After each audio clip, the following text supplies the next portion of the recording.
오늘 우리 읽은 본문 말씀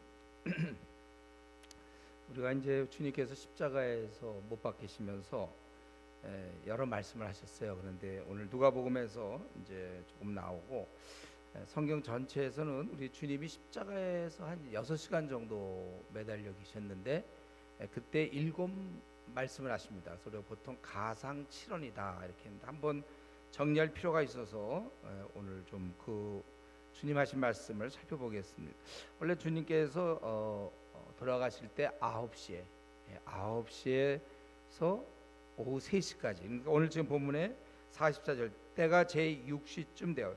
6시는 자정이거든요. 저 정오.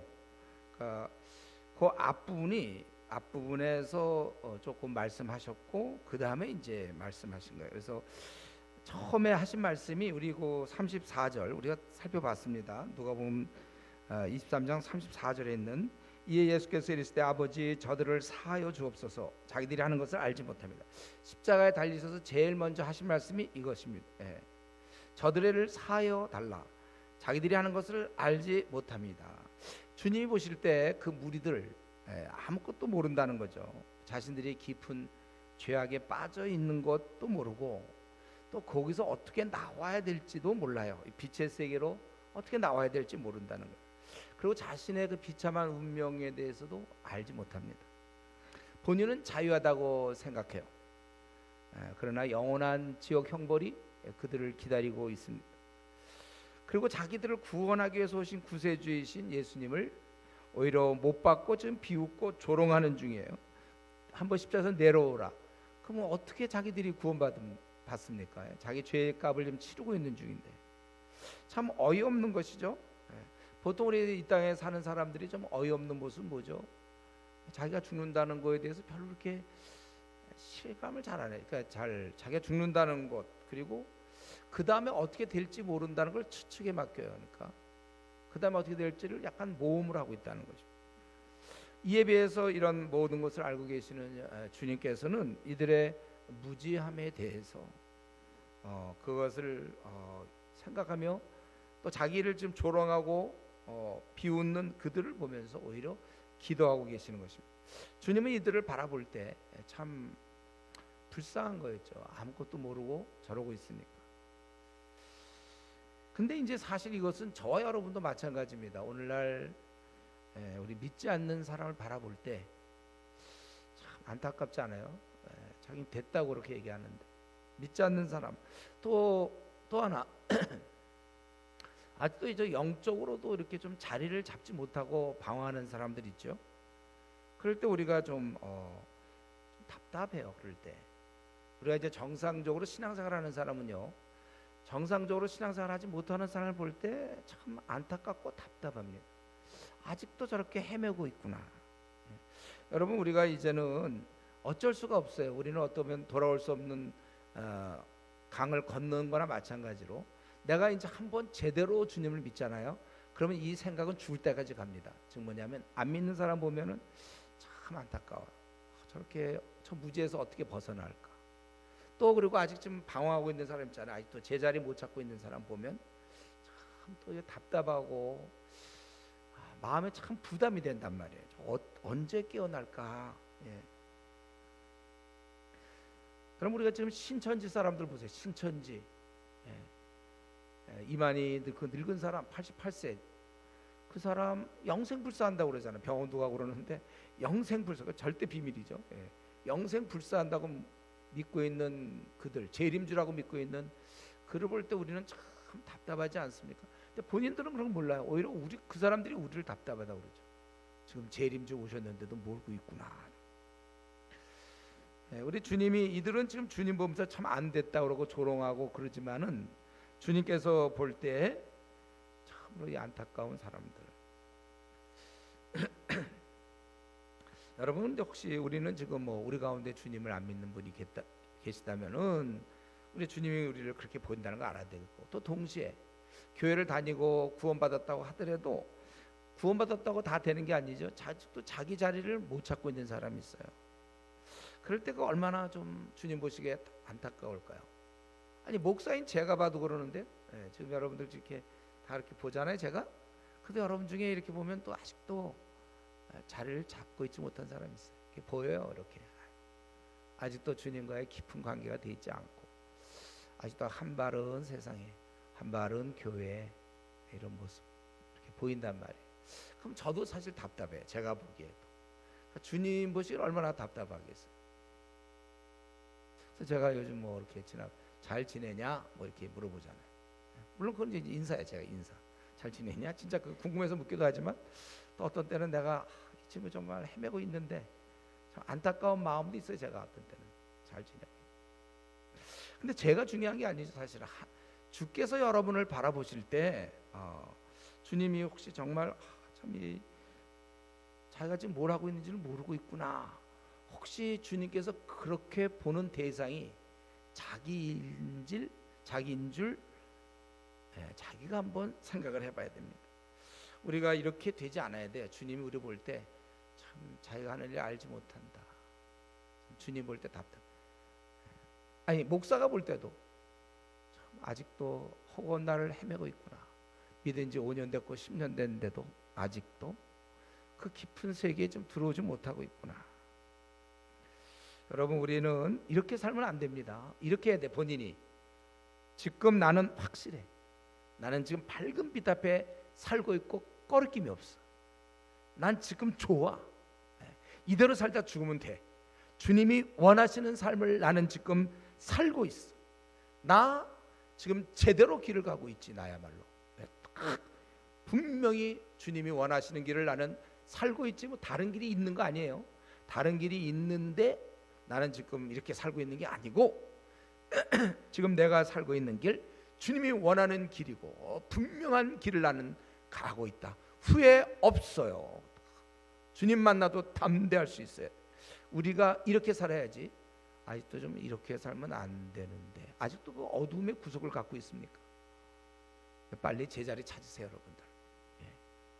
우리 주님께서 승천한 이후에 베드로, 야고보, 요한 한때 참 엉성하게 살았잖아요, 그 사람들.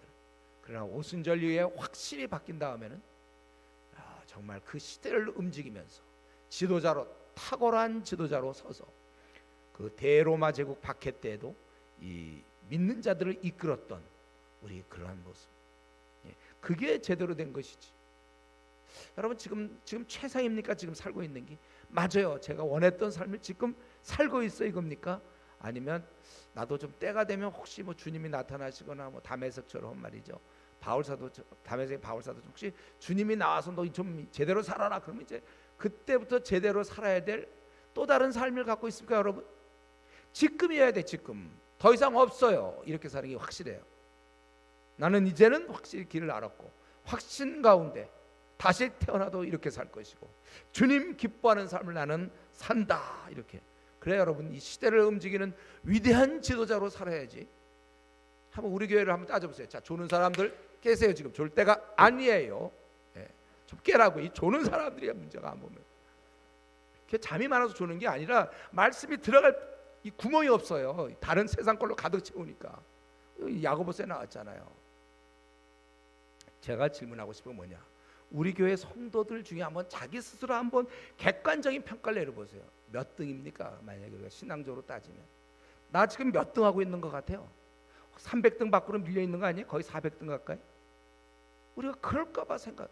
왜 그렇게 믿습니까? 우리가 주님을 섬기는데 최고로 섬겨야지. 등수 안에 들어야지. 아니, 공부는 잘했던 형제 자매인데 이상하게 또 회사에서도 인정받고 교회에서는 전혀 인정받지 못해. 교회 나온 지 벌써 5년 지났고 7년 됐고 8년 됐는데 아직도 조장 한번 못 해보고 집사도 못 해보고. 제가 보기에 지금 그 300등 400등 하고 있는지 모르죠. 그럼 그런 건 하나도 안 억울합니까? 학교 다닐 때 막 공부 잘하려고 막 그랬는데, 인정받길 원했는데.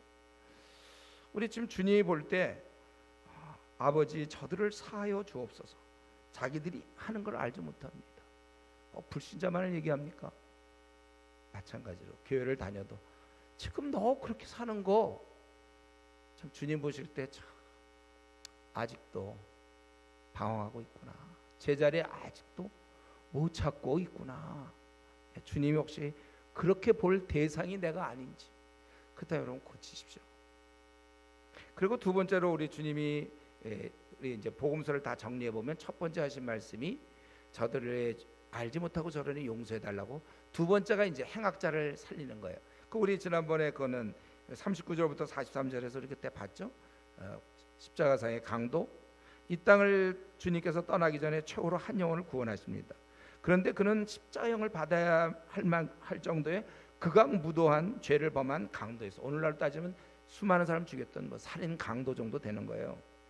세상을 부정하고 그냥 멋대로 살고 원망하고 저주하던, 그래서 그는 자기 죄 때문에 죽으면서도 조금 전까지만 해도 예수님을 비방하고 욕했던 자입니다. 우리 마태복음 27장 44절에 보면 함께 십자가에 못 박힌 강도들도 두 명 있었거든요. 강도들. 이와 같이 욕하더라. 그러다가 이 주님의 모습에 감동을 받고 행악 중에 한 명이 40절에 그렇게 얘기했죠. 하나는 그 사람을 꾸짖어 이르되 네가 동일한 정죄를 받고서도 하나님을 두려워하지 아니하느냐. 우리는 우리가 행한 일에 상당한 보응을 받는 것이니 이에 당연하거니와 이 사람이 행한 것은 옳지 않은 것이 없다 하느니라 하고 이르되 예수여 당신의 나라에 임하실 때 나를 기억하소서. 그랬을 때 주께서 그를 용서하시고 오늘 내가 나와 함께 낙원에 있으리라. 43절에 이렇게 말씀하셨죠. 다시 한번, 지난번에도 얘기했지만 다시 한번 이 사건을 통해 우리 주님은 우리에게 교훈하고 계십니다. 큰 위로가 되죠. 뭐예요? 형편없는 자라도, 자격이 없는 자라도 자기 죄를 뉘우치고 돌아온다면 용서하시겠다, 그거예요. 주님이 받아주신다는 사실입니다. 우리가 근데 아직도 내가 뭘 잘못했냐, 난 뭐 양심대로 살았고 괜찮다, 이 생각이 제일 문제예요. 여러분, 구원받을, 제가 그때도 지난번 얘기했죠. 우리가 구원받을 때 가장 장애물은 뭐냐면 뭐 나는 뭐 이 정도 살면 되겠지 뭐, 요거예요. 여러분, 음주운전 해보셨어요? 음주운전 뭐 해보진 않았지만 그 음주운전 하는 사람 얘기를 들어보니까 뭐냐면 술이 막 취했잖아요. 술 취해놓고도 자기가 괜찮을 거로 생각하는 거야. 남들이 볼 땐 그냥 아슬아슬한데 본인은 뭐 괜찮은 거야. 왜? 자기가 지금 할 것 같으니까. 내가 아는 친구 하나도 밤낮 술 먹는 친구야. 그냥 음주운전해서 몇 번 걸리고 결국 면허 다 뺏겼지만 자기는 좀 막 이렇게 필름도 끊겼지만 괜찮아, 열쇠 줘 막 이래갖고 하도 그래서 열쇠 줬대 친구들이. 그렇게 죽는 건데 그냥 그때 음주운전 걸리는 바람에 단속이 나와갖고 그래서 살았어. 걔 그냥 없었으면 그냥 괜찮아하다가 죽는 건데. 정말 그래서 후에 이제 예수님 믿고 정말 천국에 가는 거지만은 우리가 이런 면에서 여러분 한번 안 했죠? 여러분 음주운전 안 했지만 상상을 해보세요. 그러니까 음주운전하는 사람들 보면 지금 막 정신도 괜찮어 막 이런다고 본인이 진짜 그건 괜찮은 거 믿는 거예요. 꼭 비슷해요.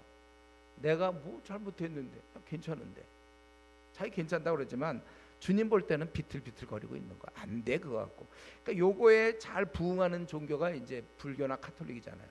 너희들이 잘 살면, 훌륭하게 살면 해탈할 수 있다, 극락세에 간다 막 이런 거 아니에요?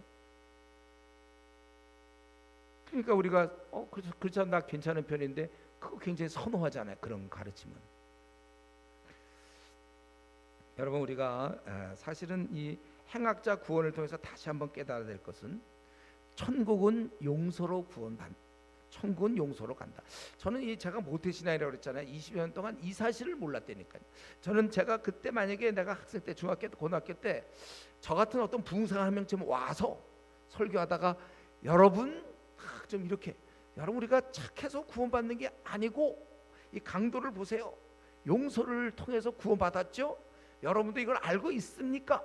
한번 이렇게만 질문해 줬으면 내가 그때 중고등 시절에 딱 깨달았을 텐데, 그때 기독교 구원은 착한 자가 구원받는 게 아니구나. 나는 착해야 구원받는 줄 알았으니까 밤낮 난 지옥 간다고 생각했거든요. 그 긴 시간을 지옥 간다고 생각했어요, 저는요. 그러다가 딱 진리를 깨닫고 나니까 그때 생긴 그 평안함과 주님과의 관계가 회복되고 얼마나 좋았습니까. 그때 좀 더 일찍 깨달았어야 되는데, 설마 지금 여러분 이거 지금 모르면서 졸고 있는 거 아니죠? 조는 분들 담대한데 말이죠. 이거 모르면서 졸는 거 아니에요 혹시? 기독교의 강도가 구원받는다, 이걸 꼭 기억하셔야 돼요. 주님은 회개한 죄를 용서해 준다는 거예요. 그렇기 때문에 아직도 내가 좀 잘못 산 사람이 있습니까? 그렇다면 가능성이 있어요. 아니 난 잘 살았는데 지금까지? 그럼 이제 참 어려워요. 난 정말 돌이켜 보니까 죄가 많다. 성경에서 죄라는 건 뭐 살인하고 간음이 아니잖아요. 남을 비유함이 죄다. 그게 살인이다. 남을 비유하는 거. 그리고 원통함을 풀지 않는 거, 교만한 거, 비방하는 거, 누구를 무시하는 거, 교만한 거, 이런 게 다 죄라고 얘기하고 있는데 자기는 그런 거에 대해서는 별로 내가 뭘 잘못했냐 항상 양심대로 살았다. 다시 한번 얘기해. 양심은 일회용이다. 한번 무너지면 그 다음엔 소용없어요. 그건 기준이 될 수 없다는 거예요. 여러분 이 시간에 우리가 용서를 빌어야 됩니다. 목사님 제가 천국 백성 되고자 싶은데 시간은 얼마나 필요할까요? 누가 이렇게 물어본다면 제 답은 뭐죠? 약 1분. 약 1분. 내용이 뭐죠? 용서를 구하는데, 용서 구하고 나를 받아달라는데 걸리는 시간 1분. 그거만 끝나는 순간 우리는 영원한 천국 백성으로 탈바꿈 하는 거예요. 너무나 쉬우니까. 그래서 안 믿는 사람 많아요. 좀 어려워야 되거든. 이런 좋은 거는 우리가 지금까지 좋은 거, 뭐 대학을 좋은 대학 가려고 했다든가, 뭐 좋은 직장, 뭐 좋은 연봉, 그건 투쟁을 했단 말이죠. 이게 이제 몸에 습관화돼 가지고 천국을 얻으려면 이 정도로 쉬워서는 안 되죠. 좀 어려워야 되거든요. 불교처럼 정말 막 팔 정도로 끊임없이 하고 막 불교 외우고 막 이렇게 좀 해야 되는 것 같은데 우리는 잘못했다고 용서를 구하라. 그리하면 천국을 준다. 이러니까 좀 왠지 좀 믿고 싶지 않아요. 근데 우리 주제를 알아야 된다. 그렇게 안 하면 우리 천국 갈 방법이 없어요. 착해서 그래서 이때 참 제가 늘 예를 드는 걸 오늘도 다시 한번 해볼까요? 여러분 복습. 뭐죠? 제가 이럴 때마다 예를 드는 거, 우리가 착해서 구원받으려는 사람들한테 제가 예를 드는 그게 뭐죠? 두 글자 단어 뭘 보면서 우리는 적어라 안 된다고 그러죠? 꽃게. 다 알고 있죠. 오늘 처음 오신 분들은 뭔가 이럴지 모르지만 꽃게라고. 꽃게요. 꽃게. 난 이 꽃게에 대해서 굉장히 감사함을 표하고 있어요. 이걸 설명해 줄 수 있는, 꽃게 옆으로 걷는 거 보고 아무리 똑바로 걸으라고 됩니까? 안 된다고요. 꽃게. 우리가 꽃게라는 사실을 알아야 되는데 우리는 태어나면서부터 곁길이에요. 성경에 나와요. 태어나면서부터 곁길. 그런 우리 보고 뭐 똑바로 걸으라고? 그건 안 되는 거예요. 그래서 세 번째, 우리 주님이 세 번째 십자가에서 달려서 지금 6시간 달리면서 7마디 하셨는데 세 번째 말씀이 뭐였냐면 요한복음 19장 26절에서 27절, 그 어머니에게, 마리아에게 보소서 아들이라고 제자를 소개하고, 또 제자에게 뭐라고 했어요? 요한에게 보라 네 어머니라, 이렇게 인계하는 거 아닙니까? 주님께서는 곧 죽어가시지만 자기를 키워준 어머니 마리아를 마지막 순간 배려하고 있어요. 부친 요셉은 죽었는지 잘 모르겠어요. 또 형제도 많이 있어서 아마 형제들이 부양할 거라고 믿지만, 그러나 우리 예수님께서는 이 땅에서 한 여인을 배려하고 있습니다. 예수님 장남이었으니까 밑으로 뭐 따지면 그렇다는 거죠. 형제들이 있어요. 이것은 뭡니까? 우리 주님께서는 밤낮 우리 영혼 문제만 얘기하는 분이 아니라는 거예요. 우리 이 땅에 있는 우리 인간의 삶에도 우리 주님께서는 관심이 있어요. 그렇기 때문에 주기도문에서 뭐가 있습니까? 주기도문에도 우리에게 일용할 양식을 주옵시고, 그걸 기도하라고 돼 있잖아요. 우리가 이 땅에 짧은 생이고 뭐 사실 80년짜리 아무것도 아니에요. 요즘 최근 통계를 보니까요, 우리 사람이 지금 우리나라에서 보니까 80세 넘기는 게 쉬운 게 아니에요. 지금 평균이 76세에서 78세래요. 10명 중에 3명만 80세에 도달해요. 우리는 자꾸 살아있는 사람들 보니까, 또 할아버지도 보니까 많은가 보다 그렇게 생각하지만 실제로 왜 안 보이냐면 다 죽어서 안 보이는 거예요. 그래서 우리가 한 80세 정도인데, 물론 이거 굉장히 짧죠. 80세면 뭐 얼마 남았습니까? 짧지만 그런데도 불구하고 우리 삶에도 관심을 갖고 계신다는 거예요. 여러분, 주님께서 우리의 이 땅의 삶에도 관심이 있습니다. 그래서 우리가 일용할 양식을 기도하라는 거예요. 일용할 양식이란 뭐 밤낮 밤 얘기가 아니라 우리 이 땅에서 필요한 것들. 어떤 사람은 결혼을 위해서 기도해야 되고, 어떤 사람은 직장을 위해서 기도해야 되고, 어떤 사람은 아픈 것을, 또 어떤 사람은 염려, 뭐 속상한 문제들 있잖아요. 사업 문제, 어떤 사람은 자녀 문제, 어떤 사람은 절망적 상황도 있어요. 어떤 친구 관계, 부부 관계, 부모와 자녀 관계, 다 때로는 핵의 위험, 또 전쟁, 뭐 우리가 이 땅에서 필요한 것들, 나에게 필요한 것이 있으니까 그걸 간구하라고요. 나에게 부족한 거 간구해야 돼. 이걸 자꾸 욕심이라고 그러면 안 됩니다. 우리 욕심인지 필요한 것인지를 잘 구분하세요. 필요 이상 막 돈을 구하는 거 이러면 욕심이죠. 우리 죽을 때 꼭 제로로 만들고 죽으세요. 괜히 자녀들한테 유산을 넘길 생각하지 말고, 괜히 싸움 나요. 우리가 이 땅에 있는 동안, 나그네 길을 걷는 동안 항상 목자가 되어서 우리를 이끌어 주신다는 거예요. 그렇기 때문에 여러분 고집 피우고 혼자 자꾸 그냥 딴 길 가지 마시고, 우리가 막 이거 차 막 다닐 때 우리가 부모 엄마의 손을 꼭 붙잡고 가야 되는 거 아니에요? 이 나그네께서 여러분 누굴 붙잡습니까? 어떻게 자기를 믿고 자기를 따라가요? 주님께 겸손하게 주님과 동행하는 거예요. 늘 말씀과 기도 생활을 통하여 그분의 음성을 듣고 또 나는 대화하면서 동행을 해야죠. 동행을. 우리가 이 나그네 길에서 주님의 손을 잡고 가셔야지 자꾸 뿌리치고 자기 원하는 대로 그렇게 살지 마세요. 그리고 나서 이제 이 사건이 있는 거죠. 44절 때가 제60쯤죠. 네 번째, 해가 빛을 잃고 온 땅이 어둠에 임하여 제9시까지 6시간 더 하니까 3시까지, 그러니까 3시간 동안 이 어둠이 계속되었다는 거예요. 그때 이제 요 마태복음 27장 46절에 보면 이때 네 번째 뭐입니까? 엘리 엘리 라마 사박다니 이렇게 이제 부르짖게 되는 거죠. 나의 하나님 어찌하여 나를 버리셨나이까. 이게 이제 그러니까 가만 보니까 첫 번째 모든 인류, 두 번째 악한 강도, 세 번째 어머니, 주로 땅에 있는 사람들을 위해서 좀 주로 기도한 것 같고 얘기한 것 같고, 네 번째부터는 좀 이제 하나님과 이런 좀 관계에서 얘기하는 것 같아요. 그래서 엘리 엘리 라마 사박다니, 나의 하나님 어찌하여 나를 버리셨나이까. 주님은 하늘 아버지에게 지금 땅에서 사람들에게 버림받았죠. 근데 이제 하나님 아버지께 버림을 당하는 거예요. 이 땅에 아무도 받아주고 의지할 자 없는데 마지막 순간에는 하늘 아버지를 기대했지만 하늘 아버지가 외면한 거예요. 그래서 이 어둠이 임한 거잖아요. 온 땅이 3시간 동안. 여러분 이런 경험 있습니까? 혼자 아무도 받아주지 않는 이런 경험. 저는 이거 좀 말씀 생각하다 보니까 하나 떠오르는 게 뭐냐면, 제가 군대 입대할 때, 제가 군대 얘기하면 여러분들이 뭐 카투사 한번 갔다 오고 뭐 그렇게 밤낮 써먹냐 그럴지 모르겠는데, 사실이 근데 이거 나는 이거 뭐 사실을 얘기해. 제가 군대를 27에 갔다 그랬잖아요. 그래서 이제 친구들은 다 갔다 와서 뭐 직장 다니고 뭐 이럴 때 내가 이제 나 군대 간다 그러니까 친구들이 이렇게 보다가 이제 잘 다녀와라, 이제 뭐 얘기할 것도 없어요. 저한테 위로도 안 되고 그냥. 그때는 우리 33개월 군대 갈 때니까.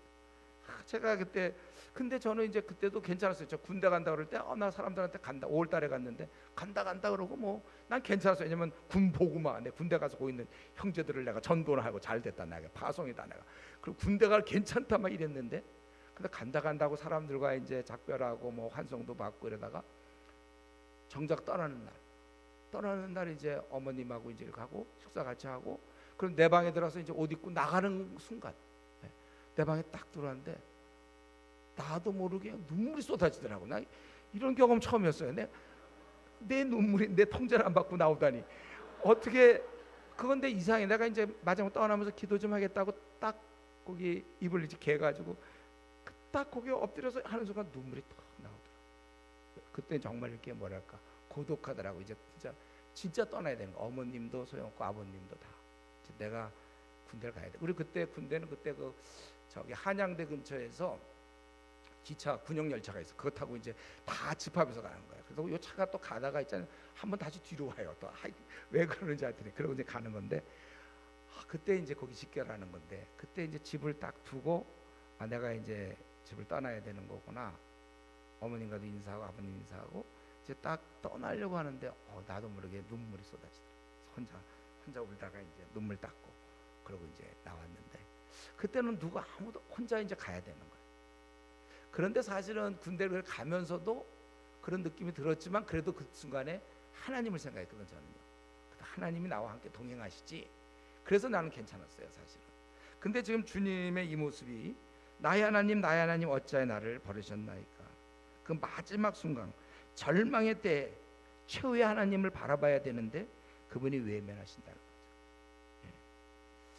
우리는 그래도 슬픔과 외로움, 고통을 앓을 수 있다고. 제가 그 군대 얘기하잖아요. 제가 군대에서 그 유급당했을 때, 논산훈련에서 유급당했을 때 절망적 상황이지만 그래도 믿는 구석은 아버지 나를 도와주십시오. 제가 그렇게 기도했다고 그랬죠. 그런 게 있다면 우리는 혹시 우리가 어디 가다가 무슨 큰 빌딩이 한 10층짜리 되는 게 무너졌다고 합시다. 우리가 깔려서 죽어가는 순간이라고 해보세요. 우리를 과연 구출할 수 있을지 없을지 몰라요. 깊은 우리가 땅속에 들어가 있어도 그래도 우리는 마지막 그 순간에 아버지 나를 살려주시고 그렇게 기도할 게 있잖아요. 우리가 마지막 순간에. 근데 이 주님은 이 마지막 순간을 빼앗긴 거예요. 더 이상 외면을 당하고 박탈당한 겁니다. 아무도 의지할 수가 없어요. 함께 할 사람도 없고 그냥 혼자입니다. 혼자 처절하게 죽으신 거예요. 왜 이렇게 당하셔야 되죠? 이유는 딱 하나입니다. 우리 인간의 죄를 뒤집어 썼기 때문에 죄인으로 형벌을 당하는 것입니다. 우리 예수님은 죄가 없으시지만 우리 죄를 다 끌어안고 철저한 죄인이 되어서 심판을 받으신 거예요. 그 순간 하나님과 관계가 끊어졌죠. 철저히 버림을 받은 것입니다. 그래서 우리 이사야 우리 53장에 우리 이사야 선지자가 예수님 오시기 전에 700년 전에 이렇게 말씀했죠. 우리는 다 양 같아서 그릇 행하여 각기 제 걸로 가거늘. 다 자기 잘났다고 다 각기 제 길로 가거늘 여호와께서 우리 모두의 죄악을 그에게 담당시키셨도다. 이것은 나중에 베드로 사도도 후에 이렇게 기록했죠. 친히 나무에 달려 그 몸으로 우리 죄를 담당하셨으니 이는 우리로 죄에 대하여 죽고 의에 대하여 살게 하려 하심이라. 그가 채찍에 맞음으로 너희는 나음을 얻었나니. 우리 베드로전서 2장 24절에 베드로 사도가 주님의 그 죽으심이 바로 우리의 죄를 담당하시려고 죽으신 것이다. 그래서 우리는 그분의 채찍에 맞음으로 그분의 죽으심으로 우리가 나음을 얻은 것이다. 그래서 우리는 결과적으로 죄 문제가 해결돼서 천국에 들어가는 것입니다. 그리고 다섯 번째로 이제 왜 하나님 나를 버리셨습니까 하고서는 내가 목마르다 그 있어요. 이게 요한복음 19장 28절에 보면 이제 주님께서 목마르다. 그래서 이렇게 외침으로 사람들이 신포도주를 적신 해면을 우슬초에 메어서 예수님의 입에 대는 거야. 신포도주를 댔어요. 그 주님이 그걸 마시고 그 다음에 여섯 번째가 다 이루었다. 이제 이렇게 되는 거잖아요. 왜 내가 목마르다고 하시나? 그럼 뭐 이제 다 돌아가실 때 되고 이제 한두 마디 하고 돌아가시면 되는데 얘기하다 말고 목마르다 그거예요. 저도 지금 목이 좀 마른데. 아니 지금 갑자기 목이 말랐어. 예수님은 굳이 그 참을 수 있었거든요. 근데 왜 그러셨죠? 그게 이제 성경을 응하게 하심이라. 시편 69편에 보면 그들이 쓸개를 나의 음식물로 주며 목마를 때 초를 마시게 하였으니 신포도주를. 그게 나온단 말이에요. 성경에 이미 시편에 그 말씀이 있어요. 69편 21절에 쓸개를 나의 음식물로 주며. 실제로 그들이 줬습니다. 마태복음 27장 34절에 보면 예수님께서 쓸개 탄 포도주를 줘요. 십자가에 달렸을 때. 그건 뭐냐면 고통을 잊게 하는 거예요. 쓸개 탄 포도주가. 그때 예수님은 그걸 받지 않았어요. 본인은 고통을 받는 거예요. 그러나 분명히 목마를 때는 초를 마시게 하였다고 그랬잖아요. 그들이 쓸개를 나의 음식물로 줬는데 그 먹냐 안 먹냐 성경에 이게 안 나와 있어요. 준 건 사실이에요. 예수님이 그걸 안 받으시고 그 다음에 그냥 돌아가셔야 되는데 성경에 의하면 구약에 의하면 목마를 때 초를 마시게 하였습니다. 시초 같은 거, 신 거를 마시게 했다. 그러니까 요게 이루어져야 되거든요. 그래서 내가 목마르다 그러니까 마태복음 27장 33절에 쓸개탄 이들이 요한복음 19장 28절에 보니까 그래서 그들이 29절에 신포도주를 적신 해면을 우슬초에 메어서 나무에 메어서 작대기에 메어서 예수 입에 대서 그걸 마시고 그렇게 됐다. 자, 우리 이걸 볼 때 말이죠. 지금 예수님은 자신이 죽을 지경이에요. 근데 예수님 우리가 구원받은 다음에 우리가 어떻게 이 막막한 세상을 살아가죠? 말씀을 의지하여 이 말씀을 통하여 양식을 먹어야 되고 말씀을 통하여 인도를 받아야 됩니다. 그렇기 때문에 이 성경은 정확무한 사실이어야 되고 틀린 것도 좀 있고 이러면 우리가 받아들일 수 없는 거예요. 만약에 성경에 이게 이루어지지 않았다면 우리가 어떻게 성경을 신뢰할 수 있습니까? 그러니까 유일하게 딱 하나 남은 게 그거였거든. 성경의 예언 중에 300몇 가지 예언 중에 마지막 남은 거, 주님에 대해서 목마를 때 초를 마시게 하였어. 그걸 먹어야 된단 말이에요. 그러니까 마지막 순간에 내가 목마르다 했는데 사람들이 또 가만히 있어 보세요. 그럼 또 그것도 이거 성경 깨지는 거예요. 기독교 깨지는 거예요.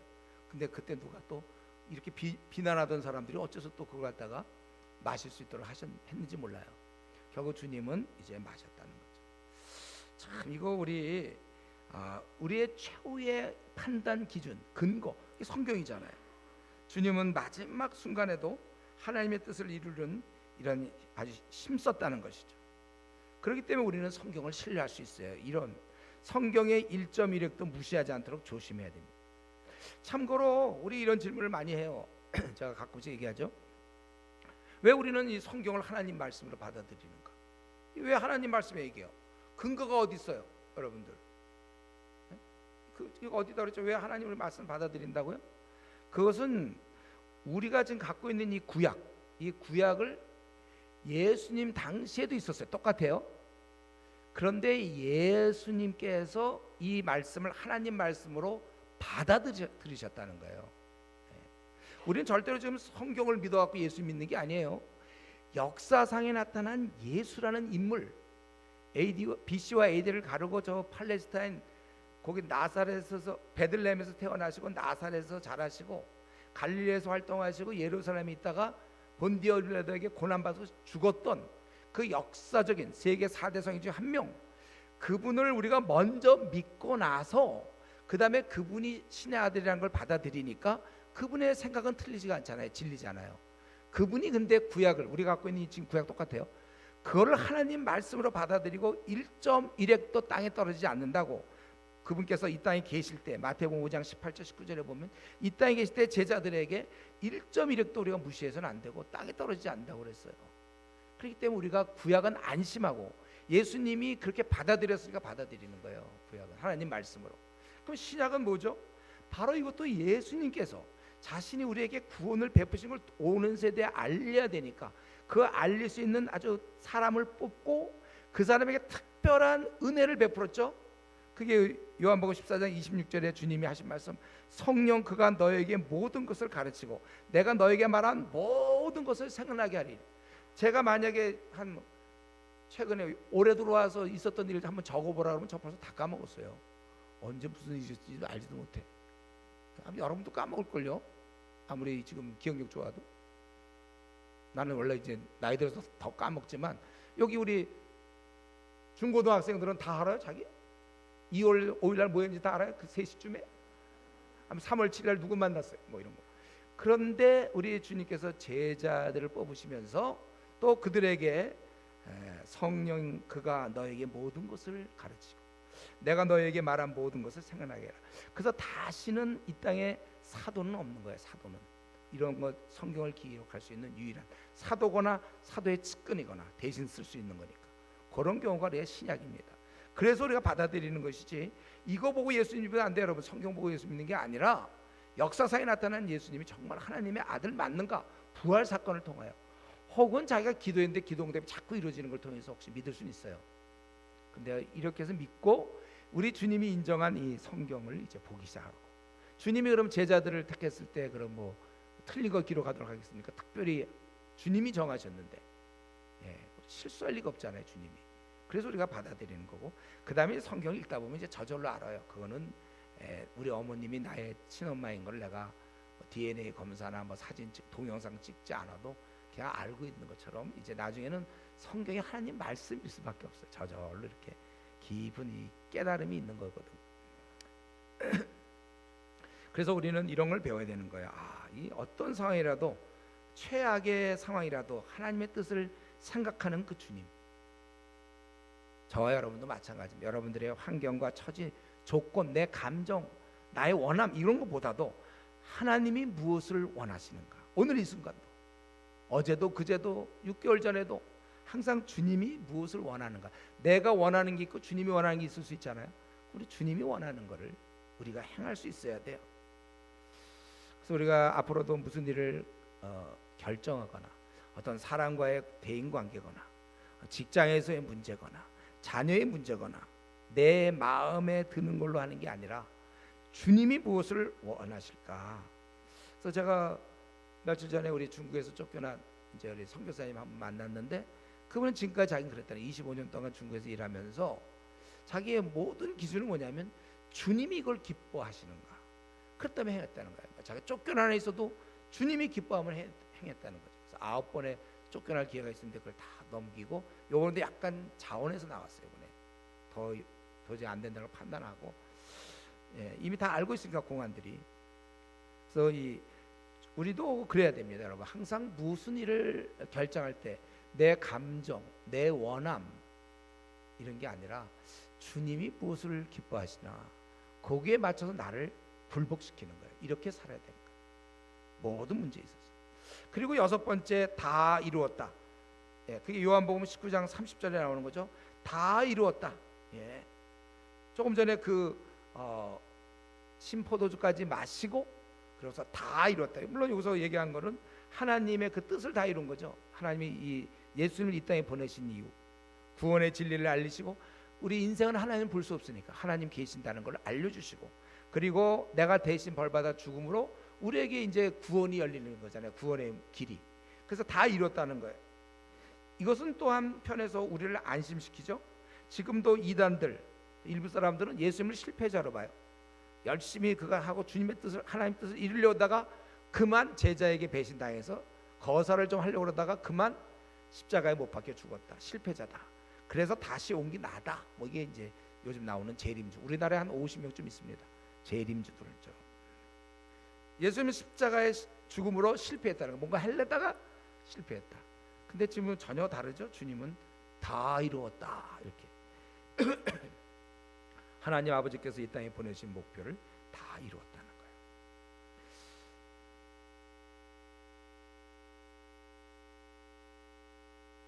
자, 우리 약간 졸려온 사람들, 우리가 지금 제가 7가지 했는데 지금 벌써 5가지가 끝나지 않았습니까?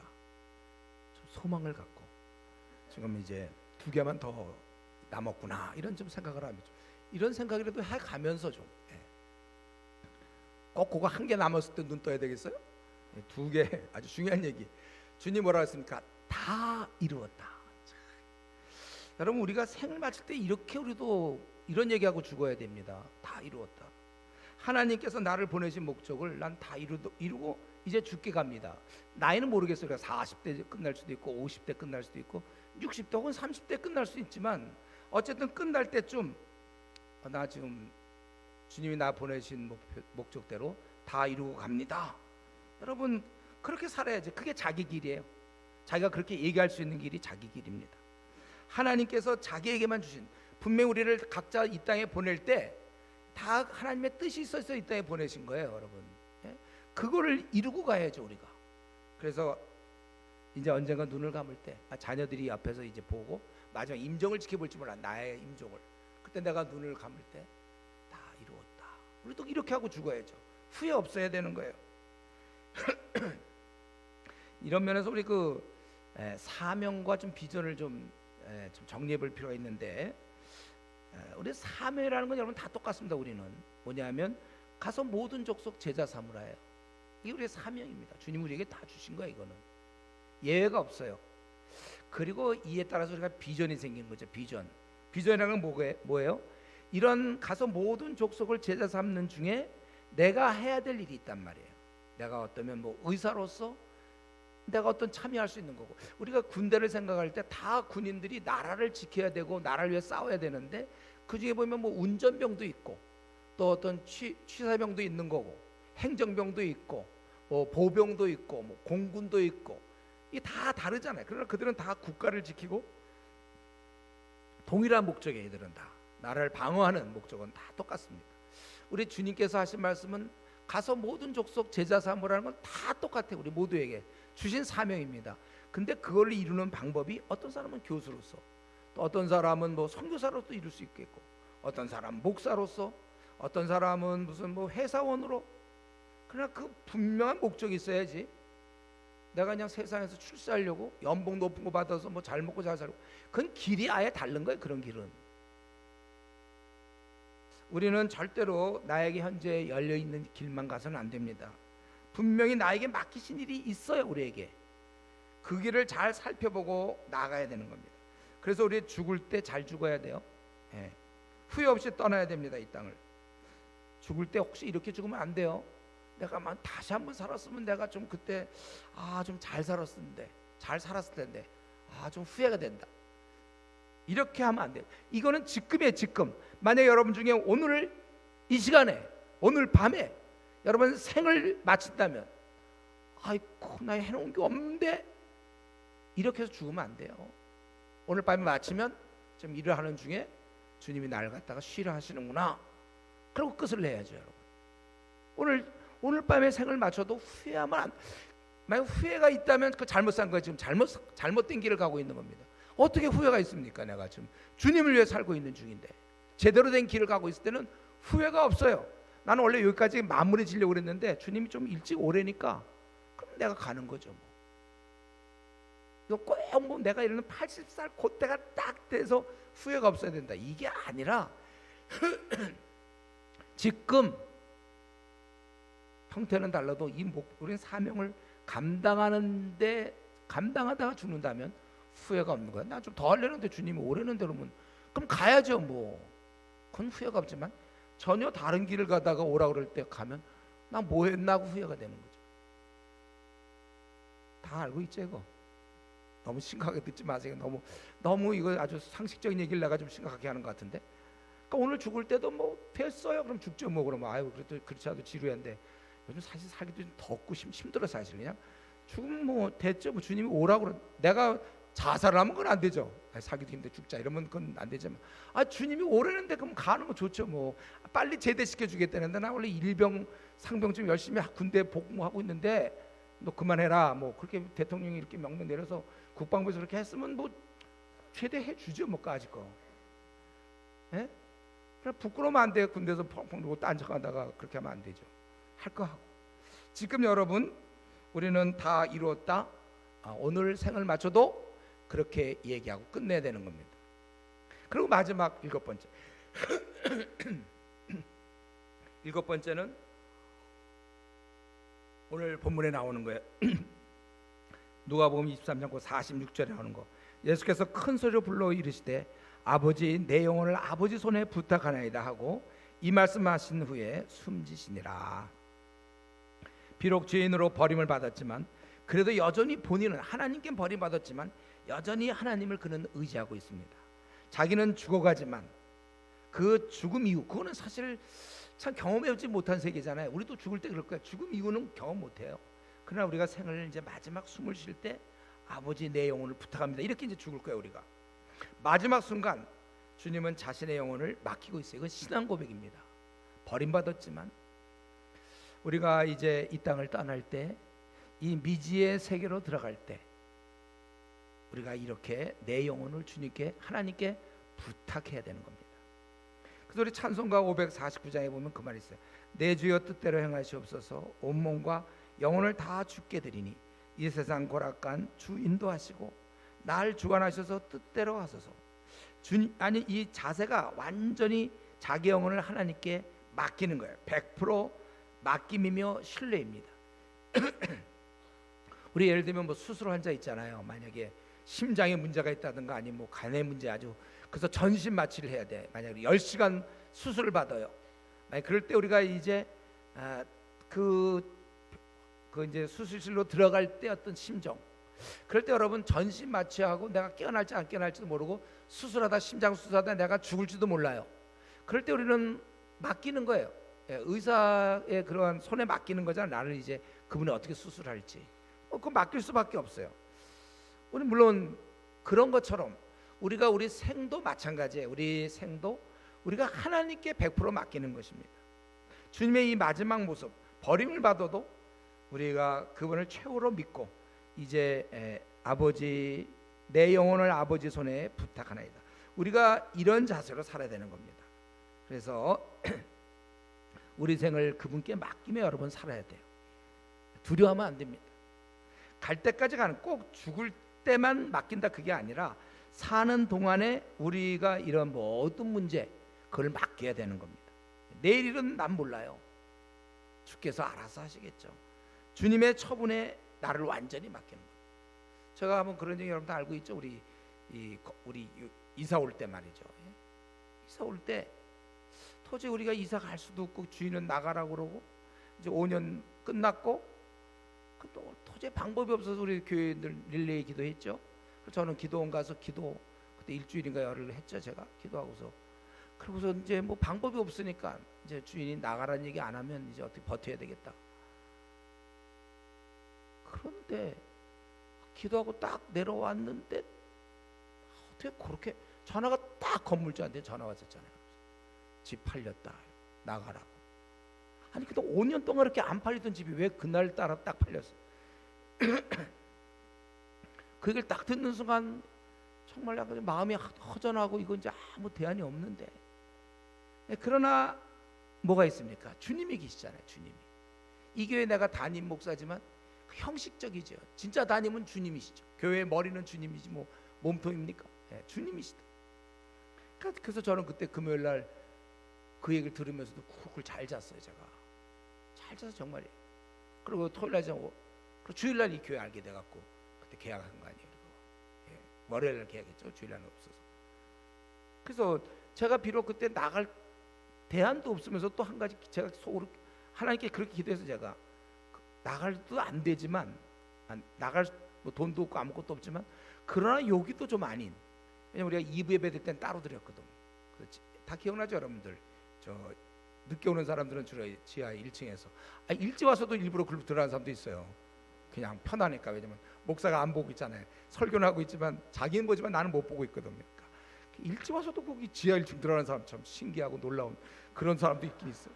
그러니까 그런 사람 좀 내가 봐야 되는데, 도무지 예배를 드리는데 둘로 나눠서 예배 드리니까 내가 그게 괴로워갖고 하나님한테 다음에 만약에 우리가 어떻게든 옮기면 한 번에 드릴 수 있는 곳을 2부 예배 때. 그리고 우리 저 그때 청년들 대학부 다 지하 2층에서 그 공기도 잘 안 통하는 데서 성경 공부한다고 앉아 있으니까 내가 너무 마음이 아파가지고 제발 좀 쾌적한 곳에서 우리 모일 수 있는 장소 달라고. 그랬더니 이거 여기다가 저 별관 100평 있다는 얘기 내가 듣고 깜짝 놀랐어요. 이것만 해도 넓어서 내가 넓어서 어떻게 해야 되나 이러는데 또 100평이 또 있다는 거 아니에요. 그래서 뭐 쓰기로 했죠 뭐. 그래가지고 지금 마음껏 그렇게 또 성경 공부, 물론 그것도 좀 좁아서 그 다음 단계는 모르지만 어쨌든 하나님께 맡기는 거예요. 우리 어차피 우리 한 번 사는 거 한 번 맡기세요. 그냥 꽝. 괜히 주저주저하고 내 생 뭐가 아깝다고 말이죠. 요거 부자고 내가 주님께 맡겼다면 망하는 걸로 생각해요. 주님께 한번 맡기면 잘 됐다고 나 선교사로 저 밀림에 보낼 걸로 생각한다든가. 그러니까 주님과 아직 관계가 안 돼. 주님이 어떤 분인지 아직도 모르니까 그래. 나를 왜 그 밀림에다 집어넣겠습니까? 이렇게 준비도 안 돼 있는 나를. 주님이 뭐 바보라고 이게 안 되지. 주님이 뭐 좀 생각이 모자라요? 아니 이렇게 헌신도 안 된 사람을 왜 선교사로 보냅니까? 그 원주민을 생각해 보세요. 걱정도 하지 마세요. 벌써 나 이러면 선교사 보내는 거 아닌가? 안 보내 걱정하지 마요. 괜히 우리 하나님께 완전히 내 영혼을 아버지 손에 붙어 이런 정신을 갖고 우리가 살아야 돼. 괜히 주저주저하고 괜히 우물쭈물. 그래서 내 생을 내가 괜히 건드리고 있어요. 시간만 낭비해요. 내 생을 지금 내가 이끌어가. 주님이 이끌어 주시면 아주 행복하고 수고하고 무거운 짐지자 다 내게로 오라. 내가 너희를 쉬게 하리라 그랬는데도 내가 내 생을 이끌어가니까 한치 앞을 못 보면서 자기가 뭘 자기가 이끕니까? 맹인이 이끌면 됩니까? 눈을 뜬 주님이 이끌어 주셔야지. 하나님께서 나를 이끌도록, 내가 나를 이끌지 말고. 그럴 때 참 자유가 있고 그 삶은 반드시 빛나게 돼 있는 거예요. 그러니까 제가 늘 마음 아픈 게 뭡니까? 미지근한 신자. 그는 누가 이끌고 있죠? 자기가 이끌고 있는 거예요. 그 생은 결코 never, 결코 영어 좀 써야 되겠어요. never, 결코 빛나지 않습니다. 혹시 돈은 좀 벌지 모르겠어요. 혹시 뭐 넓은 집에 살지는 모르겠어요. 혹시 뭐 탕수육 같은 걸 쉽게 먹을 수 있을지 모르겠어요. 그러나 결코 빛나지 않아요. 삶이 맨 마지막 죽을 때 제일 중요하잖아. 후회할 겁니다. 내 생을 괜히 내가 괜히 건드려 찝쩍거리고 그런 능력도 안 되는 내가 나를 건드리고 있으면 됩니까? 나를 딱 맡기면 과감히 여러분 맡겨드리세요. 그리고 뭐라 그러냐면 주님 원하는 대로 내 생을 쓰세요. 딱 이런 평안. 예, 이제는 맡겨놨으니까 예. 편하잖아요, 여러분. 좋아요. 예를 들면 내가 지금 초보 운전인데 내가 이 차를 몰고 뭐 부산까지 가야 된다고 해보세요. 얼마나 힘듭니까? 그냥 기차 타세요. 그냥 앉아서 그냥 대화하면서 예. 잠도 잘 수 있어요. 제가 몰면서 잡니까? 예. 어느 게 잘 생각해보세요. 내가 지금 초보 운전인데 내가 몰면서 부산 가는 게 그렇게 편하겠습니까? 아니면 KTX 타고 그냥 뭐도 먹어가면서 좀 잠도 자면서 이렇게 가는 게 편하겠어요? 이 정도는 깨달을 수 있겠죠, 여러분? 내 생을 내가 붙잡으면 바로 그거예요. 아주 힘들어요. 곤고하고 피곤하고 쉬지 못하고. 그분께 맡기면 세상에 염려가 어디 있습니까? 다 예. 우리 아주 이게 내 생을 맡길 때 걱정, 근심 따위가 없다니까요. 앞날 망하는 것도 없고 또 망해봐야 죽는 거예요. 거짓돼서 죽으면 되니까. 영원한 천국이 없으면요, 비참하지만 다 기다리고 있는데 뭐가 그렇게 문제예요? 노후 대책. 주님이 대책이세요. 주님이. 예. 걱정할 거 하나도 없어. 우리가 이런 고백이 돼야 돼요. 결국 이렇게 해서 우리 주님은 떠나셨습니다. 십자가에 죽으셔서. 예. 그건 우리를 사랑하시기 때문이죠. 하나님과의 관계까지 다 끊어지면서 주님의 희생 덕분에 우리는 드디어 타는 불못에서 건짐을 받을 수 있었습니다.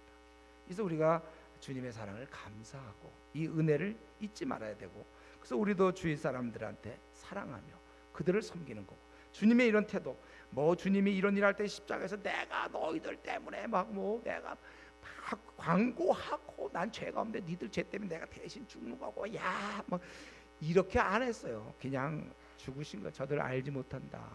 여러분, 우리가 또 주님이 내가 죽었으니 니들도 죽어라 이렇게 얘기 안 해요. 우리가 이러면 우리가 이 땅을 앞으로 이제 30년 더 사는 분이 있고 40년, 50년 더 사는 분이 있죠. 이 땅을 살아갈 때 좀 이렇게 소리 안 나고 이 무지하고 소망 없는 사람을 위해서 그들의 이해를 받을 생각하지 마세요. 이해를 하든지 말든지 나는 내가 할 일. 그들이 불쌍하니까. 그래서 우리가 욕을 얻어먹으면서도 토요일날 전도도 하고, 또 어린 신자 나는 기껏 밤낮 주기만 해도 한 번도 무슨 답례가 없더라 할지라도 주님이 무슨 답례를 기대하고 이렇게 죽으셨습니까? 내가 늘 손해보고 시간도 손해보고 물질도 좀 손해보고 신경을 쓰고 우리가 이런 좀 작은 예수로 남은 생을 살아야 되는 것입니다. 그리고 또 한 가지만 더 말씀드리고 오늘 말씀 마치겠는데, 우리 주님의 이런 십자가상의 이런 모습 일곱 말씀을 보면서 끝으로 딱 한 가지만 더 말씀드리겠는데요.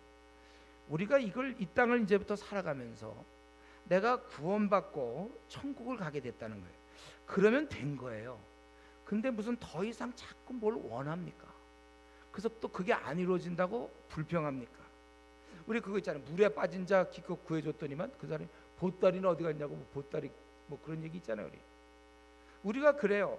하나님께서 나를 지금 타는 불못에서 구원시켜 줬는데 이후에 이 땅에 요거 80년짜리 짧은 생을 살면서 왜 하나님 날 시험 떨어지게 했습니까? 제가 공부 안 했는데 보통 경우. 근데 어쨌든 왜 나 시험 떨어집니까? 왜 나는 아직도 결혼을 못 합니까? 남들 잘도 하는데. 또 왜 나는 이런 무슨 재앙을 받았습니까? 나는 어쩌다 이렇게 장애인이 되었습니까? 또 왜 나는 이렇게 일이 안 풀립니까? 남들 잘도 풀리는데. 왜 나는 이런 불치의 병에 걸립니까? 그때 이런 여러 가지 원망. 아니 주님이 날 위해서 목숨 버려서 타는 불면서 건져줬으면 그냥 은혜인 줄 알고 주님 나를 사랑하는구나 이렇게 깨달으면 되지. 또 내가 좋은 대학 못 들어갔다든가 돈을 많이 못 벌었다든가 무슨 교통사고를 당해서 내가 장애인이 됐다든가 또는 뭐가 어떻게 됐다, 병에 불치의 병에 걸려서 또 아직도 집을 못 구했다든가. 여러분 이런 거 자꾸 또 이런 부모를 만났다든가 이런 배우자를 만났다든가 또 이런 자녀를 만났다든가 우리가 자꾸 원망하면서 살면 안 되겠어요. 우리가 사실은 죽다 살았으니까 이거 천국을 얻었으니까 이 땅에 뭘 더 우리가 바랄 게 뭐 있습니까? 지금 수많은 사람은 구원받지 못하고 죽어가고 있는데 어째서 내가 뭐라고 나는 이렇게 구원받아서 타는 불못에서 벗어나게 됐죠? 이 엄청난 축복을 받아놓고 또 이 땅에서조차 내가 부자 되지 못한 것, 뭐 연봉이 적은 것, 하여튼 이 땅에서도 그렇게 잘 먹고 잘 살려고 합니까? 우리 어머니의 손을 어떤 한 3살 된 4살 된 한참 엄마를 생각한 애가 어디 가다가 엄마를 놓쳤어요. 그래서 미아가 됐어요. 길거리 미아. 그래서 보호소에 있어요. 엄마가 막 밤낮 엄마 생각하면서 울어. 한 일주일쯤 그랬다가 예를 들어봅시다. 일주일 좀 그랬다고 치죠. 그러다가 어떻게 극적으로 엄마를 만났으면 그럼 다 된 거 아니에요? 근데 걔가 엄마 만나놓고 왜 나 장난감 왜 없냐고, 나만 만나러 오면서 왜 장난감 안 갖고 왔냐고. 그러면 되겠어요, 여러분? 모르죠. 애니까 혹시 그럴까? 아니, 엄마 만났으면 다 된 거지. 아니, 그동안 일주일 2주 동안 엄마 계속 못 만나면 어떡할 뻔했어요. 네. 엄마 만나면 된 거예요. 마찬가지입니다. 우리가 성도인데 이제 타는 불면서 건진받은 최고의 것을 얻었는데 뭐 자기가 생이 뭐 자기가 좀 우울하다 그럽니까? 비참하다 그러면 자기는 뭐 좋은 대학도 못 나왔고 외모도 없고 언어도 잘 못하고 돈도 없고 또 뭐 부모님을 좀 잘못 만난 것 같고 뭐 배우자를 좀 잘못 만난 것 같고 뭐 그럽니까? 우리가 이 땅에서 주님 만났는데 뭐 이렇게 자꾸 징징거려요. 투정하고 불평하고 일 잘 안 풀린다고 그러고, 그래서 뭐 내가 원하는 데 했는데 뭐가 안 되니까 예배도 잘 안 드리고 신앙도 뚝뚝 떨어지고, 또 어떤 사람을 부러워하기도 하고, 심지어는 안 믿는 사람을 막 더 부러워해요. 참 잘 나간다. 회사에서 우와 승승장구하고 나는 뭔가 PhD인데 나는 뭔가. 진짜 천국을 믿는 사람들은 이 땅에서 조금도 원망이 없습니다. 우리는 그냥 감사할 뿐이에요. 이게 진짜 신앙이죠. 나는 지금 이 땅에서 한번 정직하게 이 시간 한번 들여다보세요. 나는 진짜 이 땅에서 뭘 그렇게 구하고 있죠? 뭘 내가 지금 바라고 있는 거예요? 그래서 또 그거 얻지 못했다고 지금 내가 이렇게 불평하고 만족하지 못하고, 아니 난 지금 무엇을 그렇게 추구하고 있습니까, 여러분? 벌써 진즉 놨어야 되는 걸 아직도 붙잡고 있는 게 있습니까? 세상에 혹시 야망입니까? 아니면 부자 되는 겁니까? 편안하게 사는 겁니까? 아니면 인정받는 길인가요? 뭘 그렇게 한번 정직하게 생각하세요. 난 지금 뭘 붙잡고 있는가? 이거 붙잡고 있다가 주님 만나면 되는 거 맞아요? 여러분 다시 한번 주님이 나에게 진짜 원하는 걸 내가 지금 붙잡고 그 길을 가고 있는 건지, 아니면 주님이 별로 기뻐하지도 않는 건데 내가 그냥 붙잡고 이 땅에서 인정받고 내가 좋아서 그냥 그런 거 하고 있는 건지. 여러분 혹시 이 땅에 붙은 욕심이라면, 생애 자랑, 혹시 내가 그런 거라면 이제 그만 내려놓으시고, 또 이 땅의 욕심이라면 그 다 십자가에 벌써 진즉 주님 만날 때 못 박아야 될 거 그거 못 박지 않고 아직도 욕심이 더덕더덕 붙어서 주님도 제대로 섬기지도 않고 성경도 연구도 안 하고 기도 생활도 안 하고 전도도 오직 그냥 욕심 붙어서 그것에 시간을 쓰고 있다면 그거는 망하는 길이요, 잘못된 길이요. 주께서 그 일 때문에 우리에게 우리를 이 땅에 보낸 게 아닙니다. 다시 한번 지금이라도 제정신 차리면 돼요. 네. 지금이라도 저는 이걸 늘 기억나요. 제가 한번 얘기했죠. 제가 우리 고등학교 때 그 친구가 지금 저 세브란스 병원에 그 교수로 있어요. 이제 은퇴했는지 잘 모르겠어요. 이제 은퇴쯤 했겠네. 근데 걔 고등학교 때 공부 되게 못하던 애거든요. 근데 걔가 고1 때부터 공부하더라고요. 남들은 뭐 고1 그때 잘 공부하고 고2 정도부터 시작하는데 고1 때부터 공부하고 말이죠. 열심히 커피도 터뜨리고 열심히. 왜 쟤 저러나? 그래서 걔가 그 연대의대 들어가고 교수까지 하더라고. 지금 은퇴인지 그건 잘 모르겠는데 걔 공부 진짜 못했어요. 고등학교 때. 근데 걔가 그렇게 하더라고. 마음 먹으면 돼요. 아까 제가 처음에 얘기했죠. 우리 교회에서 한 350등 하는 사람, 370등 하는 사람 있는지 모르겠어요. 우리 중에.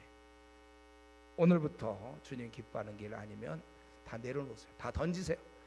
다 던지세요. 주님 기뻐하는 길에 해서 만약에 앞으로 3개월 뒤에 죽는 한이 있더라도 그때 만족하면서 달려갔길 내가 달려간 거고 다 이루었다고 얘기할 수 있는 우리가 그렇게. 그래서 여러분 남은 생은 더 이상 우리 원망 없습니다. 아니 구원받았는데 집이 문제 뭐 20평 30평 다른 사람은 40평인데 왜 우리는 20평인가? 주님이 마련한 평은 몇 평이죠? 계산이 안 되죠? 서울에서 부산까지 거리 6배 가로가 세로가 서울에서 부산까지 거리 곱하기 6배 세로 높이 요한계시록 다 공부했죠? 그게 우리가 살아야 될 곳이에요. 물론 그것이 상징적인 의미겠지만 거기서 무슨 평수가 왜 나와요?